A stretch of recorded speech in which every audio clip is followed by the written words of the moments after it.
Inner Mongolia ট্যুরের শেষ পর্ব এটা। এটা আপনারা এটাই শেষ আপনাদের দেখার জন্য এটা তুলে ধরলাম। আমি বালুতে আমার হাজব্যান্ডের নাম লিখলাম, আর বালু বুলাইতে এত ভালো লাগতেছিল, এত ভালো, একদম ঝরঝরে বালুগুলা, বড় বড় দানা। আর বালুতে একটু দৌড়াদৌড়ি করতেছিলাম, অনেক ভালো লাগতেছিল, এত সুন্দর, মানে বাচ্চাদের মতো বালুতে খেলতেছিলাম। অনেক লোকজন এভাবে খেলতেছে, অনেকে স্লিপ করতেছে বালুতে, অনেক বাচ্চারাই স্লিপ করতেছে। আমার মনে হচ্ছে আমিও স্লিপ করি, কিন্তু এত পরিমাণে বালু, আর একটু হালকা হালকা শীত ছিল তো একটু ওয়েদারটা। আর ইনার মঙ্গলে তো স্বাভাবিকের বেইজিংয়ের তুলনায় একটু সবসময় শীত থাকে, তো ওভারকোটের মধ্যে তো ভালো ঢুকে যাবে, এই জন্য আর করতে পারলাম না। তো তারপরও একটা, এই যে দেখেন স্লিপ করবো কীভাবে, দিল ধাক্কা একটা, একদম নিচে যাবে গা, অনেক নিচে চলে যাবে।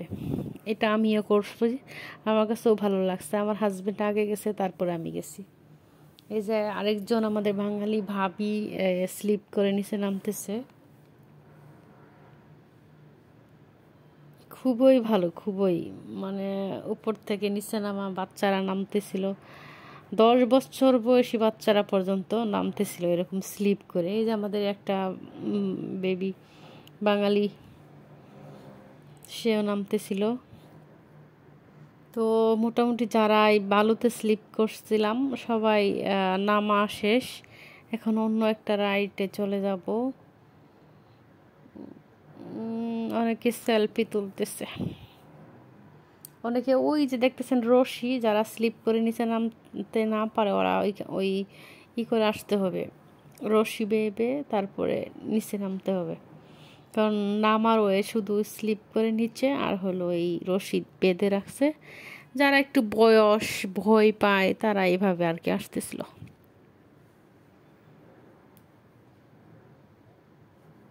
আমাদের বাঙালি যারা ছিল ভাবিরা, একটু বয়স, ভয় পা, তারা ওই রশি দিয়ে ওইভাবে আসতেছিল। দেখছেন কিরকম উঁচু, একদম মরুভূমি। আর মরুভূমিটা এত ভালো লাগছে, সবচেয়ে ডেজার্ট পয়েন্ট বলে এটাকে, মরুভূমি, এটাই বেশি ভালো লাগছে, অনেক ভালো লাগছে, অনেক অনেক। তো আমি আর কি করব, কিছু বালু হাঁটছিলাম সারাদিন, এখন এই বালুটা আমি থেকে বের করব, জুতার থেকে। দেখেন কতগুলো বালু বের হচ্ছে, এতগুলো বালু 2টা জুতার ভিতরে ঢুকেছিল, একটা জুতার থেকে বের করলাম, আরেকটা বের করব, এত এত পরিমাণের বালু।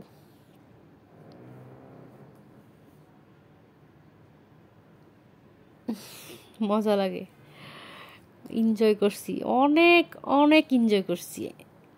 তো আমাদের ডেজার্টে ঘোরা শেষ, এখন আমরা মঙ্গোলিয়া রাজধানীতে আবারও বাসে উঠলাম। বাসে উঠটা একটা রেস্টুরেন্টে যাব, তারপর এখানে কিছু খাবার দাবার খাই, আবার মঙ্গোলিয়া রাজধানীতে চলে আসব। তো এটা পুরোটাই রাস্তা দিয়ে যাচ্ছি। তো এখন আমরা একটা রেস্টুরেন্টে গেছিলাম, আর এখানে একটা শপিং মল ছিল, ওইখানে গেছিলাম। এখানে দেখা তারপর খাবার দাবার খায়ে বাসে উঠে গেলাম। এটাই আমাদের শেষ পর্ব, এটা আমাদের ট্যুরিস্ট বাস। এটাতে আমরা সবাই প্রায় 40 দিনের মতো হবে এখানে, পুরা বাস। আর বলতে গেলে রাত হয়ে গেছে। এটা হলো, এখানে আমরা দাঁড়াইছিলাম, বাসটা আমাদের দাঁড়াইছিল ইনার মঙ্গোলিয়ার রাজধানী এটা, এখানে দাঁড়াইছিল। আমরা যার যার মতো করে খাবার দাবার খাইছি, খাবার দাবার নিচ্ছি, জুস নিচ্ছি, কারণ একটা রাত যেহেতু হবে, অনেক কিছু দরকার পড়বে রাতে, জার্নি, তো অনেক কিছু নিলাম। তো একটা সুপার মলে গেছি, দেখি এত সুন্দর মেয়েটা গান গাচ্ছে, আর দেখেন ফুলগুলা কত সুন্দর। মলের ভিতরে অন্ধকার, রাত, আর বাহিরে হলো দিন, এরকম অবস্থা। ফুলগুলা কত সুন্দর না? আর যদি এই শেষ পর্বটা আপনাদের একটু হলেও ভালো লাগে, কমেন্ট করে জানাবেন। কারণ ভিডিওটা আপনাদের জন্যই করা। মঙ্গোলিয়ার ট্যুরটা আসলে অনেক ভালোই ছিল। মঙ্গোলিয়ার রাজধানীটাও ভালো, বেইজিংয়ের মতো না, একটু ডিফারেন্ট আর কি, মঙ্গোলিয়ান স্টাইলিশ বিল্ডিংগুলো আর কি। এগুলো হলো মঙ্গোলিয়ার রাজধানীর বিল্ডিং। আর রাস্তার সাইডে এগুলা আমার ভিডিও করা আসলে বাস থেকে।